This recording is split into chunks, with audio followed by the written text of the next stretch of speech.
பிரியதர்ஷினி அப்படின்ற பெண் வந்து மதுரையில இருக்கக்கூடிய செல்லூர் அப்படின்ற இடத்துல வசிச்சுட்டு வந்துட்டு இருந்திருக்காங்க.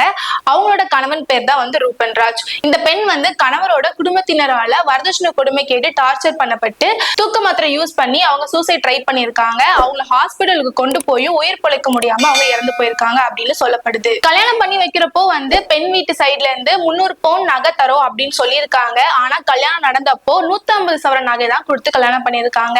இதனாலே வந்து டெய்லியும் டார்ச்சர், தகராறு, பிரிவினை எல்லாம் ரெண்டு பேருக்குள்ளயுமே இருந்துட்டு வந்திருக்கு அப்படின்னு சொல்லப்படுது. அந்த பெண்ணோட உறவினர்களோட சைட்ல இருந்து என்ன சொல்றாங்க அப்படின்னா, கடந்த மே மாதமே வந்து நாங்க செல்லூர் போலீஸ் ஸ்டேஷனுக்கு போயிட்டு புகார் கொடுத்திருந்தோம், இந்த மாதிரி வரதட்சணை கொடுமை பண்றாங்க அப்படின்னு சொல்லிட்டு சொல்லப்படுது.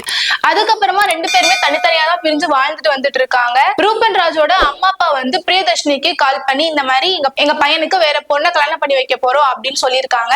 இதை கேட்ட பிரியதர்ஷினி வந்து மாமனார் மாமியார் கிட்ட போய் எங்களை சேர்த்து வைங்க அப்படின்னு கேட்டப்போ, மீதி இருக்கக்கூடிய 150 சவரன் நகை நீ கொண்டு வந்தனாதான் சேர்த்து வைப்போம், இல்லாட்டி வேற ஒரு பொண்ணுக்கு கல்யாணம் பண்ணி வச்சிருவோம் அப்படின்னு சொல்லியிருக்காங்க அப்படின்னு